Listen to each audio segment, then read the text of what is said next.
Hello everyone, I hope all of you are doing good. और आज मैं आप लोग के लिए लेके आया हूँ क्लास 12 में chapter number 1 relations and function का आखिरी लेक्चर।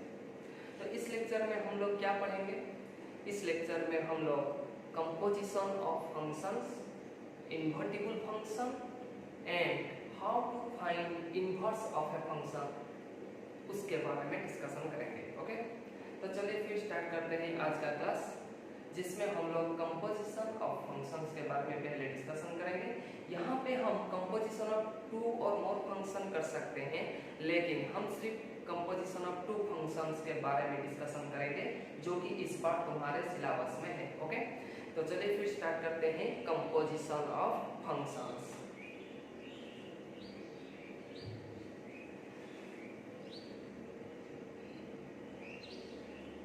तो बच्चों, composition of functions, suppose f and g are two functions such that f is defined from a to b, g is defined from b to c, then what is its composition? Its composition is g o f। पहले अगर हम function f लेंगे, उसके बाद g लेंगे, f का codomain is equal with domain of g, then their composition is g o f। अगर पहले मैं g ले रहा हूँ, उसके बाद f ले रहा हूँ, देन उसका कंपोजिशन होगा f o g। तो कैसे हम डिफाइन करेंगे? ओके, तो देखो कैसे हम डिफाइन करते हैं। Let f from a to b and g from b to c are two functions, then their composition is g o f। मैंने बोला अगर पहले हम f लेंगे, उसके बाद g लेंगे, then उसका कंपोजिशन होगा GOF।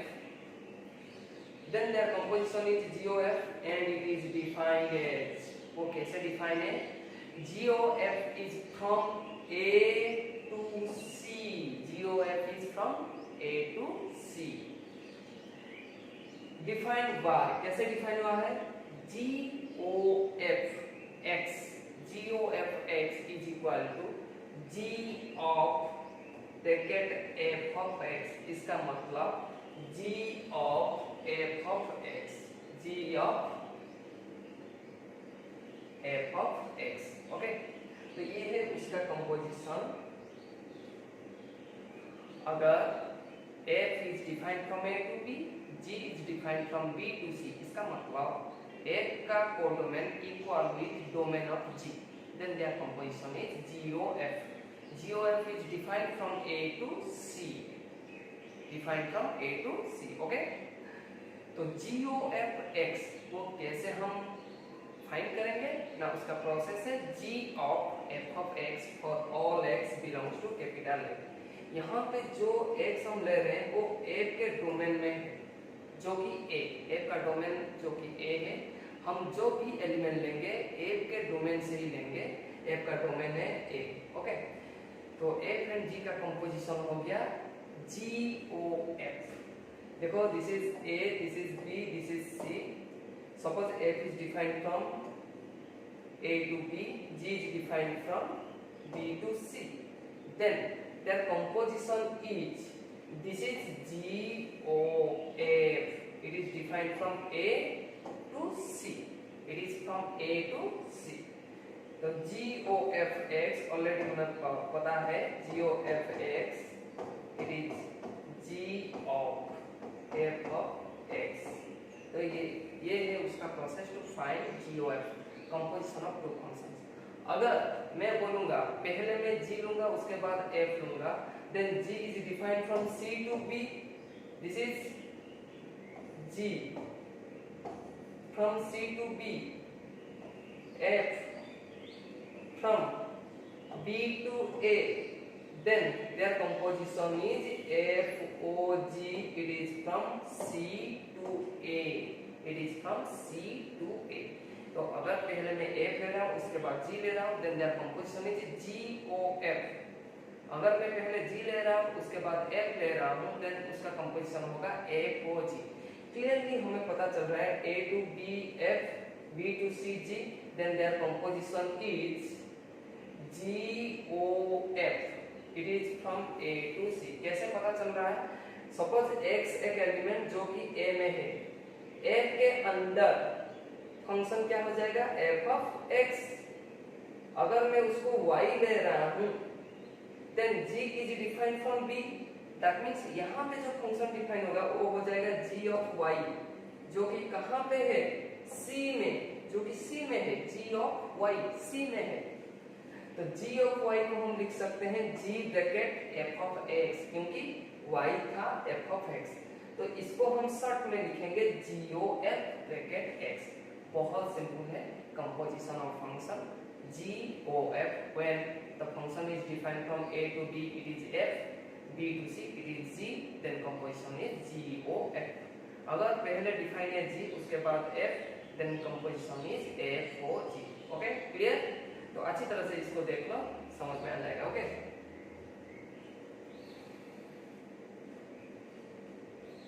तो यहाँ पे मैं एक एग्जांपल ले रहा हूँ। देखो ये एग्जांपल कंसीडर करो। पहले जो फंक्शन डिफाइन हुआ है वो है f। f is defined from 1 2 3 4 2 5 6 7। g is defined from 5 6 7 to 8 9 10 set. Okay, तो मैंने देखा f का जो कोडोमेन वो g का डोमेन है कि नहीं? तो अभी हम कंपोजिशन कर सकते हैं। तो कंपोजिशन क्या होगा? g o f। लेकिन यहाँ पे मैं क्वेश्चन पूछ रहा हूँ फाइंड इट्स कंपोजिशन, लेकिन फंक्शन को तो डिफाइन करना पड़ेगा। तो फंक्शन कैसे डिफाइन हुआ है? f of 1 is equal to 5, f of 2 is equal to 5, f of 3 is equal to 6, f of 4 is equal to 7। And g कैसे डिफाइन हुआ है? g of 5 is equal to 8, g of 6 is equal to 9, g of 7 is equal to 10। तो अभी composition find करेंगे। Composition किसका find करेंगे? f and g का। Composition क्या है? g o f। तो मैं पूछ रहा हूं find g o f x for all x। g o f x for all x belongs to 1 2 3 4, क्योंकि g o f डिफाइन हुआ है a to c। तो अभी उसका कंपोजिशन जो है g o f हम उसको फाइंड करेंगे। तो g o f पहले 1 फाइंड करेंगे, g o f 1। इसका formula g of f of 1, लेकिन f of 1 का वैल्यू 5 है, so it is g of 5। फिर g of 5 ऑलरेडी गिवन है, इट इज 8, तो g of 5 it is 8। Similarly g of 2, g of f of 2, लेकिन f of 2 का value already हमें पता है, इट इज 5, तो ये हो गया g of 5, लेकिन ऑलरेडी g of 5 हमें पता है 8, so it's value is 8। Okay, next g of 3, it is g of f of 3, it is g of 6, it is 9। क्यों 6? क्योंकि f of 3 का वैल्यू 6 था यहाँ पे, so it is g of 6। Next g of 6 का value यहाँ पे given है, it is 9, so g of 6 is 9। तो हमें पता चल गया g of 3 is 9, similarly g of 4 is 10। तो सारा कंपोजिशन मिल गया। तो g of x for all x belongs to 1 2 3 4 each set of numbers 8 9 10। तो यहाँ पे मैंने लिख दिया hence g of f from 1 2 3 4 to 8 9 10 by g of f1 is equal to 8, g of 3 is equal to 9, g of f4 is equal to 10, g of f2 is equal to 8। ये था composition of functions. तो और एक simple example मैं consider कर रहा हूँ। देखो, suppose f is a function defined from R to R and g is also a function defined from R to R। कैसे डिफाइन हुआ है? f of x is x plus 1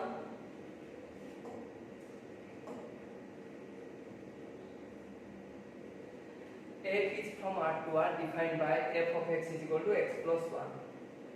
g of x कैसे define हुआ है? g is a function defined from R to R plus union 0।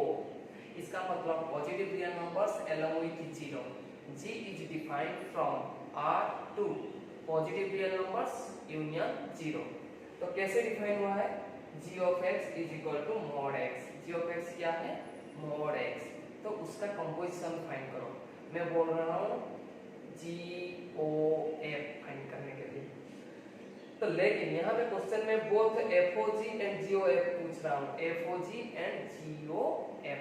इसका मतलब composition from set R to R plus union 0, it is GOF. From R plus union 0 to R, it is FOG. पहले अगर F उसके बाद G लूंगा GOF composition, पहले अगर G उसके बाद F लूंगा FOG कंपोजिशन। ओके, तो दोनों कंपोजिशन आ सकता है, लेकिन पहले F उसके बाद G लिख रहा हूँ, इसका मतलब सिर्फ GOF फाइंड करना है।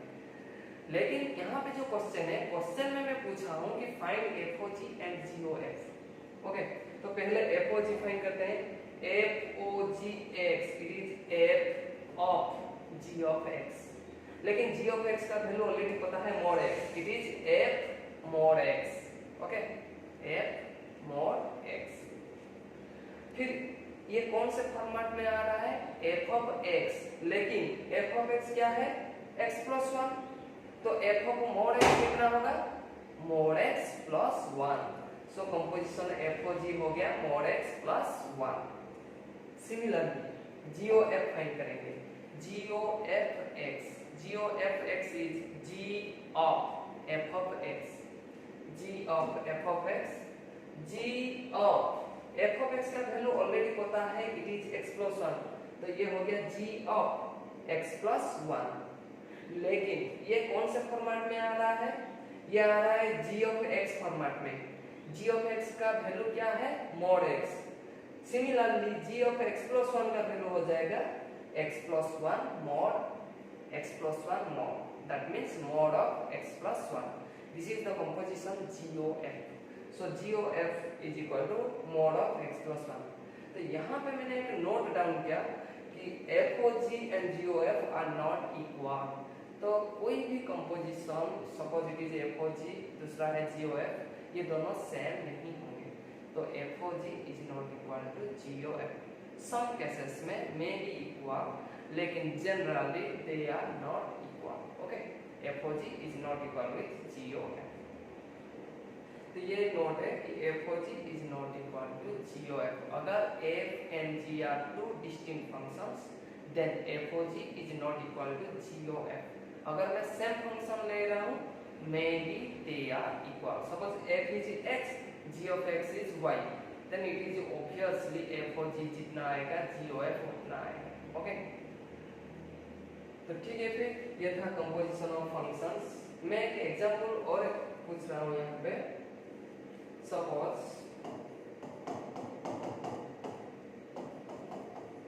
F of X is equal to X square plus 1, G of X is equal to X plus 1, find FOG and GOF। तो क्या होगा उसका आंसर? पहले FOG X, it is F of G of X। okay, it is F of G of F, F of G of X, it is F of G of X already पता है X plus 1, लेकिन F of X का formula है X square plus 1, तो F of X plus 1 कितना हो जाएगा? It is X plus 1 whole square plus 1। इसका मतलब क्या है? ये जो फॉर्मूला में X है, इस X के प्लेस में हम लोग पुट करेंगे X plus 1, तो ये हो गया X plus 1 का होल स्क्वायर प्लस 1। ये था कंपोजिशन FOG। अगर मैं पूछूंगा GOF, GOF कितना होगा? GOF X, it is G of F of X, it is G of F of X already पता है, it is X square plus 1, तो ये हो जाएगा G of X square plus 1। लेकिन ये कौन से फॉर्मेट में आ रहा है? it is G of X format. G of X कितना है? X plus 1, तो G of X square plus 1 हो जाएगा। X के प्लेस में हम X square plus 1 पुट करेंगे plus 1, it is X square plus 2। तो ये था composition of two functions F and G। Okay, clear? Very easy.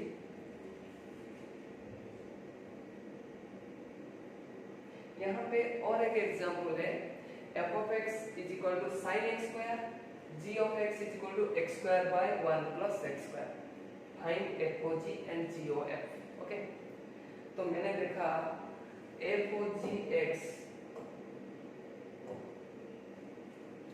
f of g x, it is f of g of x, it is f of g of x के place में हम लोग डाल दिए यहाँ पे x square by 1 plus x square, लेकिन ये कौन सा फॉर्मेट में आ गया, f of x, f of x का वैल्यू कितना है, sin x square, तो f of x square plus 1 plus 1 x square by 1 plus x square कितना होगा, f of x फॉर्मेट में है, f of x है sin x square, तो f of x square by 1 plus x square हो जाएगा sin, in place of x हम put करेंगे x square by 1 plus x square, उसका whole square.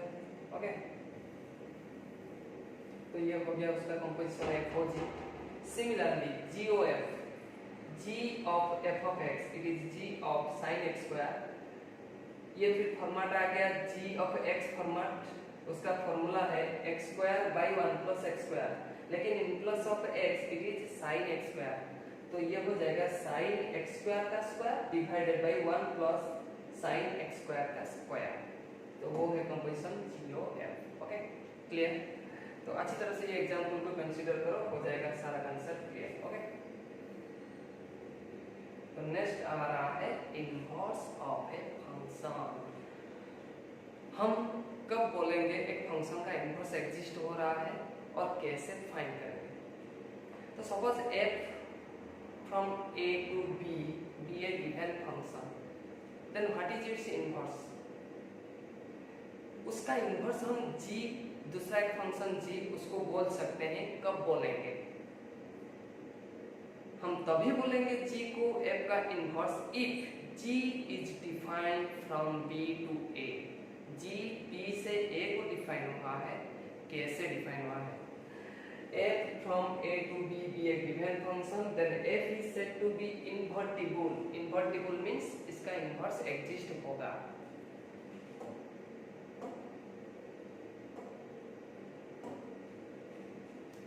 If there exists a function g from b to a, अगर कोई दूसरा एक function है g जो कि डिफाइन हुआ है b से a, such that f o g is equal to ib, g o f is equal to i a. इसका मतलब f o g उनका कंपोजिशन अगर आइडेंटिटी फंक्शन इन b में आएगा, g o f एक आइडेंटिटी फंक्शन इन a में आएगा. यहाँ पे x है, इसका मतलब सेम वैल्यू आएगा, जो लेंगे वही आएगा. यहाँ पे y है, इसका मतलब y आएगा, दैट मींस जो लेंगे वही आएगा. आइडेंटिटी फंक्शन मतलब जो वैल्यू हम लेंगे फंक्शन का वैल्यू भी सेम आएगा, वो है आइडेंटिटी फंक्शन. तो अगर हमें एक फंक्शन मिल रहा है g जो कि b से a डिफाइन हुआ है, such that f o g y is equal to ib, g o f x is equal to i a, which is equal with x, it is also equal with y. तभी हम बोल सकते हैं f का inverse होगा. और कौन होगा f का inverse, this function will be inverse of f, that means g will be inverse of f, g होगा f का इनवर्स. तो f inverse of f it is g. तो इनवर्स ऑफ f को हम डिनोट करते हैं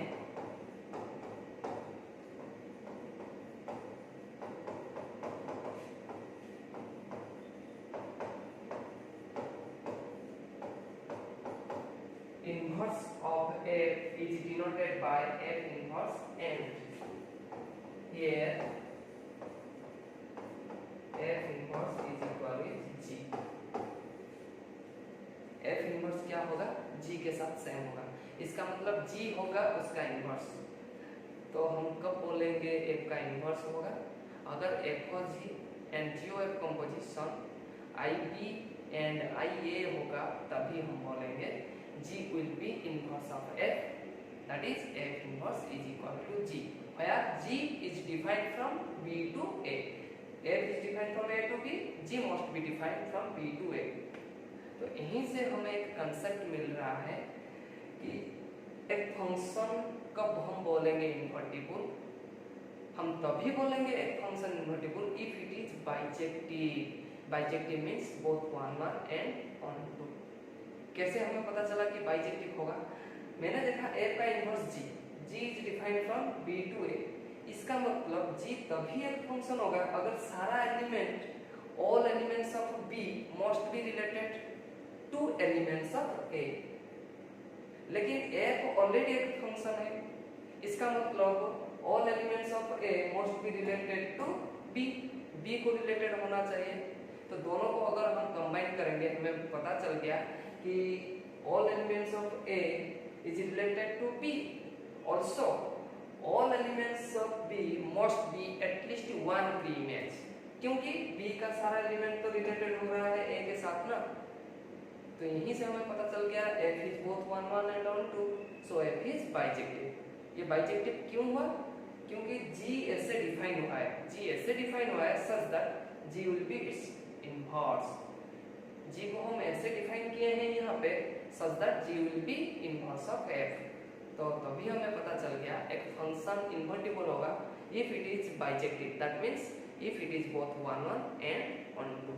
okay,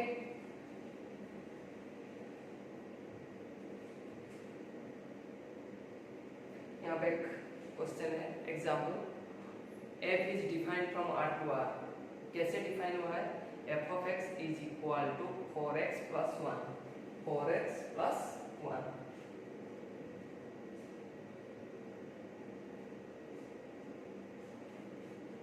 f of x कैसे define हुआ है? f of x डिफाइन हुआ है 4x plus 1। Find its inverse. मैं पूछ रहा हूँ इसका इनवर्स निकालो।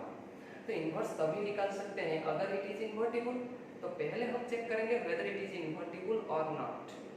तो इन्वर्टिबल कैसे हम चेक करेंगे, कैसे बोलेंगे कि इट इज इन्वर्टिबल, कब बोलेंगे it is invertible?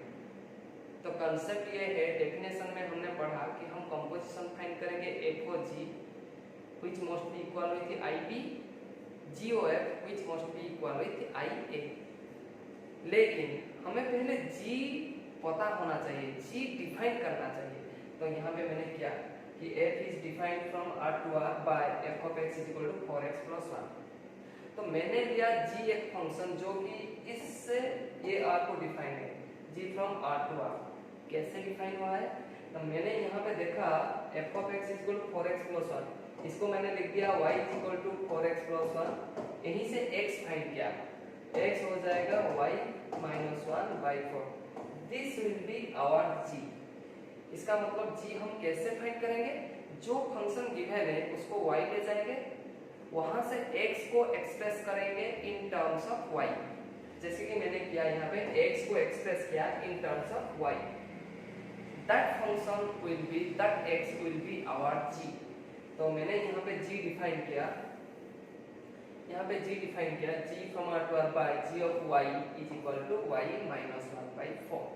G of y हो गया क्योंकि B में y है, सॉरी ये R में y है, ये R में x है। तो G of y, G कहाँ से डिफाइन हुआ है? इसी R से।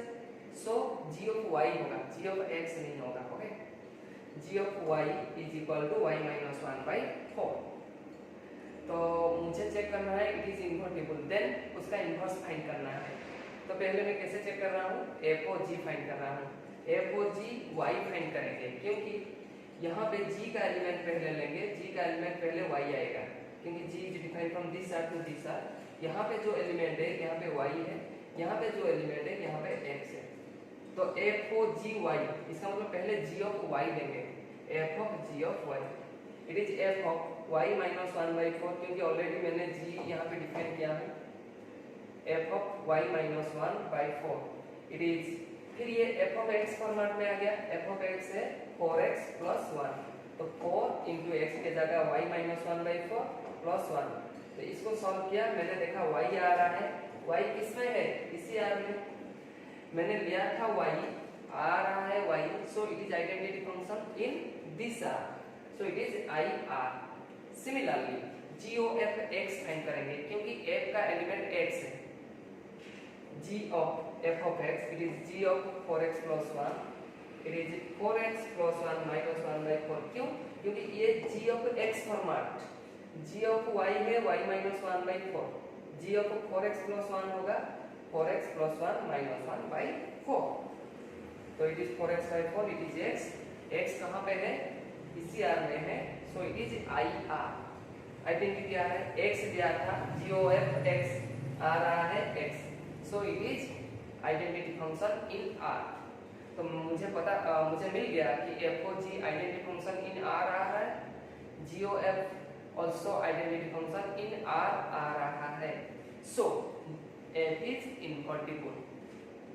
f तो इनवर्टिबल हो गया, उसका इनवर्स कौन होगा? यही g होगा उसका inverse, so inverse of f is g. तो मैंने लिखा so g is the inverse of f. g किसका इनवर्स होगा? f का. And f inverse is equal to g, which is equal with y minus 1 by 4. Very important. Also very easy, inverse of a function. Okay. तो inverse कब आएगा उसका definition जो मैंने already बता चुका हूँ यहाँ पे. क्या है कि f will be said to be invertible if f of g is equal to g of f is equal to identity function. Okay. और एक है जो कि मैंने बोला if f is bijective then we say f is invertible. Okay. वही उसके बाद है नोट में कि function f is said to be invertible if it is a bijective function, that is if it is both 1 1 and 1 2. ठीक है बच्चों. तो आज के क्लास में हम लोग composition of function concept, invertible function and how to find inverse of a function वो भी कंसीडर कर लिए. तो मैं और एक बार लिख देता हूँ कैसे एक फंक्शन का इनवर्स फाइंड करेंगे. How to find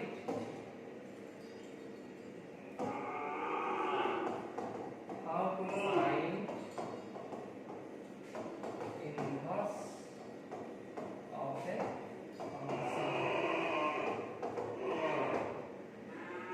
inverse of a function हम कैसे फाइंड करेंगे. Okay. First right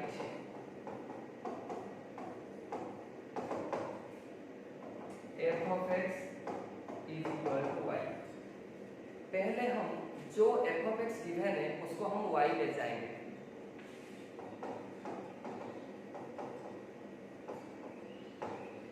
next express x in terms of next हम क्या करेंगे? हम x को एक्सप्रेस करेंगे इन terms of y. y term में एक्सप्रेस करेंगे. ओके.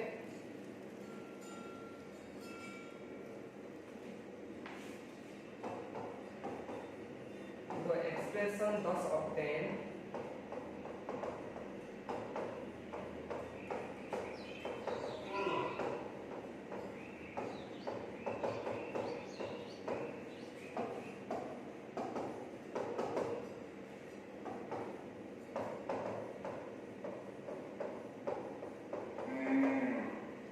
अभी जो x हमें मिला, एक x आ रहा है in terms of y, that will be our g which is the inverse of f.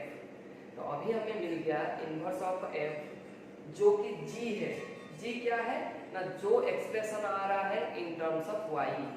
ये जो प्रीवियस एग्जांपल में हमने देखा था, प्रीवियस एग्जांपल में. Okay. that will be our inverse of f जो कि in terms of y है. अगर क्वेश्चन में f इनवर्स x बोलेगा तो हमें क्या करना है? जो y टर्म में आ रहा है इन प्लेस ऑफ y हमें x लिखना है. क्या लिखना है? x लिखना है. कैसे? एग्जांपल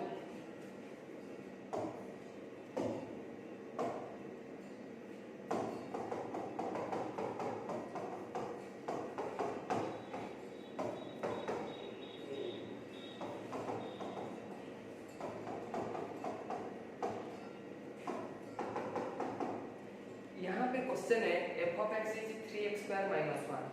मैं बोल रहा हूँ f इनवर्स x फाइंड करो, लेकिन इससे पहले जो f इनवर्स हम फाइंड कर रहे थे वो y में आ रहा था, क्योंकि वहाँ पे जो इनवर्स फाइंड करना था that is in terms of y. लेकिन यहाँ पे हम इन टर्म्स ऑफ एक्स में फाइंड करेंगे। तो सिमिलर प्रोसेस अप्लाई करेंगे। इन लास्ट में हम लोग क्या करेंगे, इन प्लेस ऑफ वाई हमें एक्स लिखना है। देखो कैसे लिख रहा हूँ, f of x is equal to 3x square minus 1 which is y। तो 3x square क्या हो जाएगा, y plus 1, तो x square हो जाएगा y plus 1 by 3, तो x हो जाएगा square root y plus 1 by 3 which is f inverse y।